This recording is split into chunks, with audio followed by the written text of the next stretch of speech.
नमस्कार बच्चों। आज के वीडियो में हम सीमांत उपयोगिता ह्रास नियम को जानने की कोशिश करेंगे। बच्चों, यह गोसेन के प्रथम नियम के नाम से भी जाना जाता है। अर्थशास्त्री गोसेन ने इस नियम को 1854 में दिया था और यह नियम इतना सार्वभौमिक और उपयोगी है कि इस नियम में हम आज भी कई सिद्धांतों को पढ़ते हैं।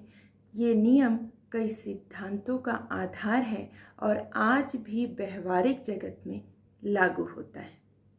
तो चलिए जानते हैं सीमांत उपयोगिता ह्रास नियम को। Law of diminishing marginal utility.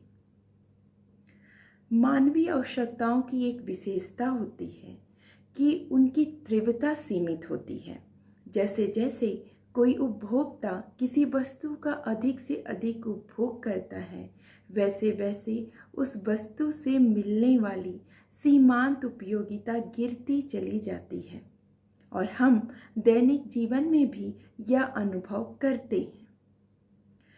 यदि किसी वस्तु की आर्थिक इकाइयाँ उपभोक्ता के पास बढ़ती जाती हैं तो उस वस्तु के बाद आने वाली आर्थिक इकाइयों से मिलने वाली उपयोगिता कम हो जाती है। गोसेन ने इसी बात को इस रूप में प्रस्तुत किया था कि जब हम किसी एक संतुष्टि का निर्विघ्न रूप से लगातार उपयोग करते हैं तो उस संतुष्टि की मात्रा तब तक निरंतर घटती जाती है जब तक कि पूर्ण संतुष्टि की प्राप्ति नहीं हो जाती। बच्चों, इस नियम के माध्यम से उन्होंने यह बताने का प्रयास किया था कि अगर आप किसी भी वस्तु का लगातार उपयोग करते हैं तो उससे मिलने वाली उपयोगिता घटती जाती है, क्योंकि आपको उससे संतुष्टि मिलती जाती है और एक ऐसा बिंदु आता है जब आपको पूर्ण संतुष्टि मिल जाती है और आप उससे ज़्यादा उस वस्तु का उपभोग नहीं करना चाहते। उदाहरण के लिए प्रतिदिन किया जाने वाला भोजन। आप प्रतिदिन जो कुछ भी खाते हैं बच्चों, वो एक सीमा के बाद आप नहीं खा सकते क्योंकि आपका पेट भर जाता है। बस यहीं पर लागू हो जाता है सीमांत उपयोगिता ह्रास नियम। सीमांत उपयोगिता नियम की मान्यताएं। वस्तु की सभी इकाइयां एक समान होनी चाहिए। गुण आकार में सभी इकाइयां एक जैसी होनी चाहिए। उपभोग प्रक्रिया के दौरान उपभोक्ता की रुचि, आदत, फैशन, स्वभाव और आय समान होना चाहिए, क्योंकि बच्चों अगर इसमें से कुछ भी बदल गया तो उपभोक्ता को जो घटती हुई सीमांत उपयोगिता मिल रही थी वस्तु के उपभोग से, वह मिलना बंद हो जाएगी। बिना किसी समय अंतराल के वस्तु का उपभोग निरंतर होना चाहिए। इस बात को आप यूँ समझ सकते हैं कि अगर आपको प्यास लगी है और आपने आधा गिलास ही पानी पिया और फिर 1 घंटे बाद आप पानी पीने आते हैं तो आपकी प्यास घटने की बजाय बढ़ जाएगी। इसीलिए ये कहा गया है कि सीमांत उपयोगिता ह्रास नियम के लागू होने के लिए बहुत ज़रूरी है कि समय अंतराल ना हो, किसी भी वस्तु का उपभोग लगातार होता रहे। वस्तु के मूल्य में भी कोई परिवर्तन नहीं होना चाहिए। अगर मूल्य किसी कारणवश बढ़ गया बच्चों, तो उपभोक्ता उसका उपभोग करना छोड़ देगा और अगर कोई महंगी वस्तु सस्ती मिलने लग जाए तो उससे मिलने वाली उपयोगिता घटने की बजाय बढ़ जाएगी, क्योंकि लोग उसे संग्रहित करके रखने लगेंगे। इसीलिए कहा जाता है कि वस्तु के मूल्य में कोई परिवर्तन नहीं होना चाहिए। उपभोक्ता की मानसिक स्थिति में भी कोई परिवर्तन नहीं होना चाहिए। मानसिक स्थिति से यहाँ तात्पर्य बच्चों मनोभाव से है। अगर उसकी रुचि और मनोभाव बदल जाएंगे तो घटती हुई सीमांत उपयोगिता का नियम लागू नहीं होगा। यह भी माना जाता है कि वस्तु की उपभोग किए जाने वाली इकाइयाँ ना तो बहुत बड़ी हों और ना बहुत छोटी, क्योंकि ये दोनों होने पर यह उपयोगिता ह्रास नियम पूर्णतः लागू नहीं होगा, क्योंकि यहाँ पर छोटी छोटी इकाइयों का उपभोग करने पर उपयोगिता घटने के बजाय बढ़ जाएगी। जैसे चम्मच से पानी पीना। अगर आप चम्मच से पानी पी रहे हैं तो आपकी प्यास बुझने के बजाय आपकी तलब और भी बढ़ जाएगी। आइए देखते हैं इस उपयोगिता ह्रास नियम के स्पष्टीकरण को। तालिका के द्वारा अगर इसे व्यक्त करना हो तो हम तालिका कुछ इस प्रकार बनाएंगे।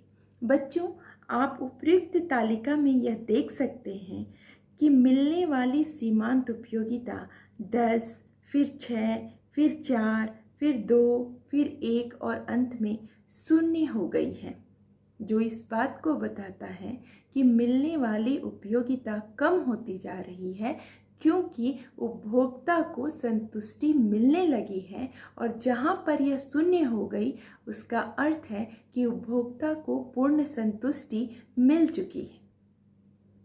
इसे ही हम इस चित्र के द्वारा भी समझ सकते हैं, जहाँ पर विभिन्न बिंदु मिलने वाली उपयोगिता को दर्शा रहे हैं। 6वीं इकाई तक आते आते सीमांत उपयोगिता 0 हो गई है। अगर उपभोग इससे अधिक बढ़ाया जाए तो उपयोगिता ऋणात्मक हो जाएगी। आइए जानने की कोशिश करते हैं कि सीमांत उपयोगिता ह्रास नियम किन वजहों से क्रियाशील होता है, इसके लागू होने के क्या कारण हैं। तो बच्चों, सबसे पहला कारण है वस्तुएं एक दूसरे की पूर्ण स्थानापन्न नहीं होती। इसका मतलब आप किसी भी वस्तु को दूसरी वस्तु से पूर्णतः बदल नहीं सकते हैं। हर वस्तु दूसरी वस्तु की निकट स्थानापन्न होती है, पूर्ण नहीं। जैसे चाय की जगह आप कॉफ़ी का प्रयोग तो कर सकते हैं, लेकिन ये नहीं कह सकते कि चाय को पूर्णतः छोड़ दिया जाए और सिर्फ कॉफ़ी का उपयोग किया जाए, क्योंकि दोनों के स्वाद में थोड़ा तो अंतर होता है, भले ही दोनों का गुण एक जैसा ही क्यों ना हो। कोई भी वस्तु वास्तविक जगत में किसी वस्तु की पूर्ण स्थानापन्न नहीं होती है, बल्कि निकट की स्थानापन्न होती है।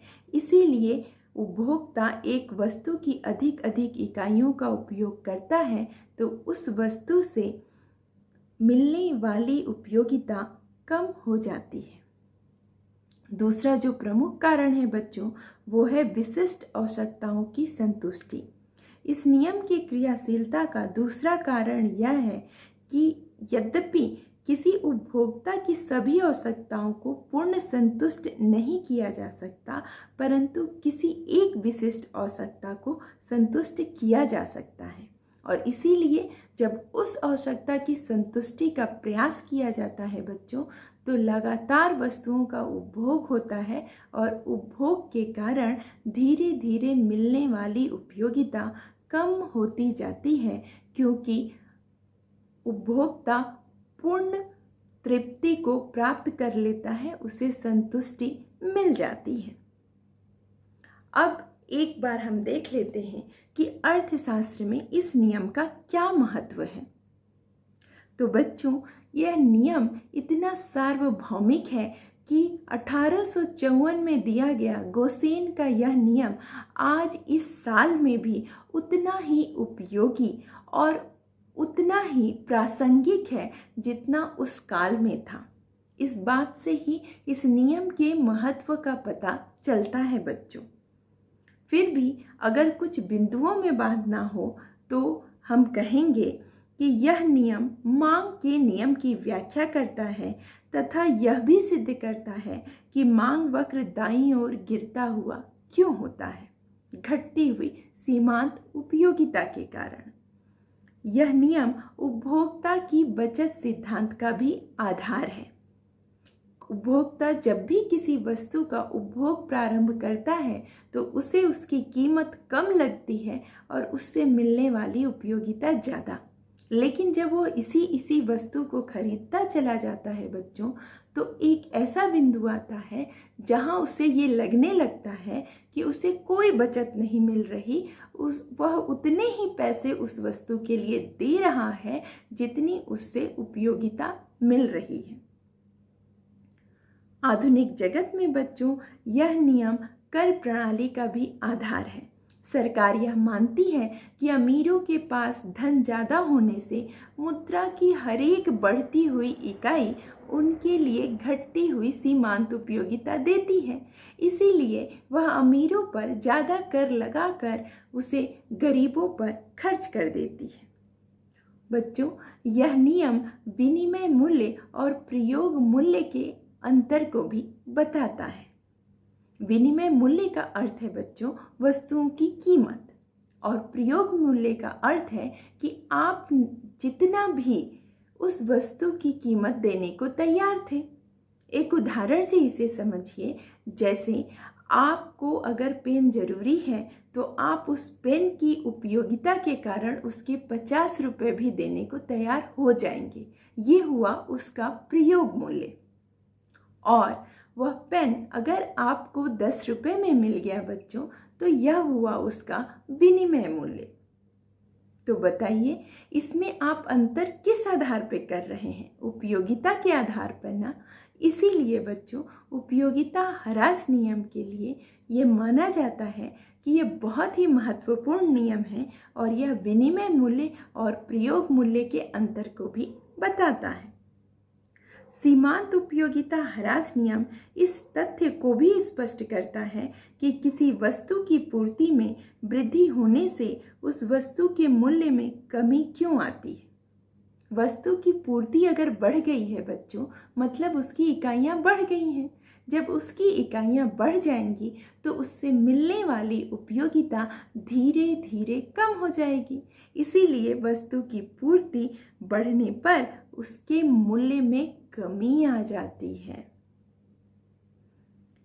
इस नियम की सहायता से बच्चों मूल्य का जो विरोधाभास होता है उसकी भी व्याख्या करना संभव हो पाया है कि क्यों अलग अलग वस्तुओं का मूल्य अलग अलग होता है।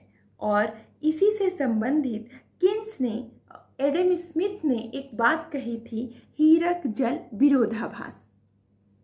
और हीरक जल विरोधाभास में बच्चों जरा देखिएगा वो कैसे काम करता है।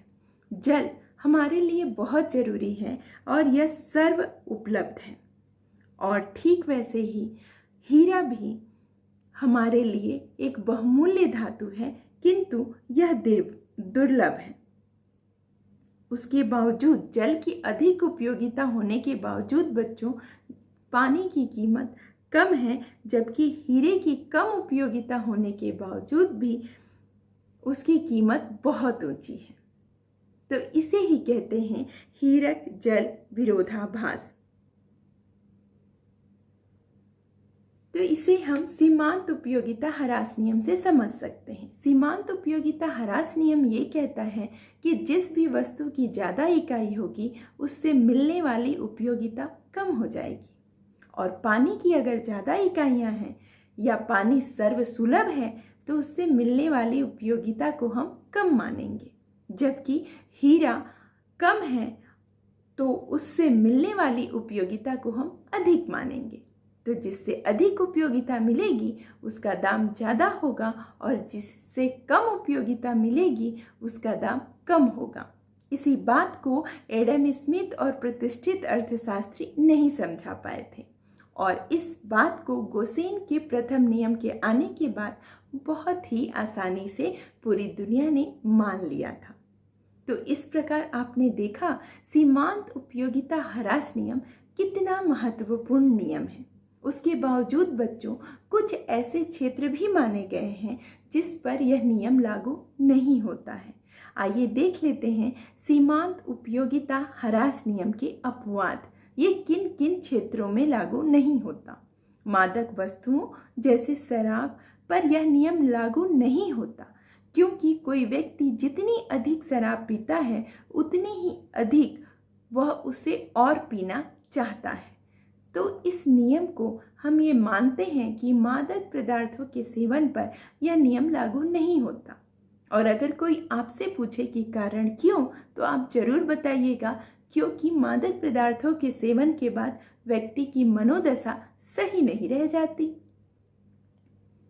मुद्रा पर भी यह नियम लागू नहीं होता है।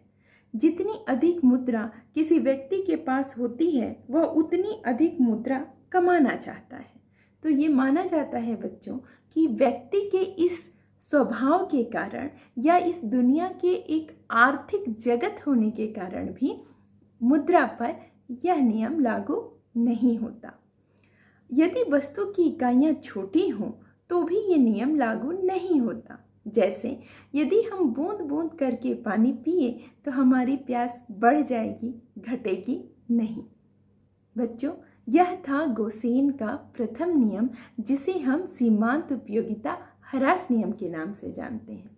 मैं वीडियो के आखिरी में बोर्ड में आए हुए इससे संबंधित प्रश्न भी आपको दे रही हूँ। उम्मीद करती हूँ कि आप उस प्रश्नों को हल करेंगे और परीक्षाओं में अच्छे अंक लाएंगे। इसी के साथ बच्चों अपने संकल्प को दोहराते हैं, चलिए पढ़ते हैं, कुछ अच्छा करते हैं और आपकी सफलता ही मेरा उद्देश्य है। अगर मेरी पढ़ाई गई बातें, मेरे वीडियोस आपको अच्छे लगते हैं तो लाइक, शेयर और सब्सक्राइब जरूर कीजिएगा। धन्यवाद।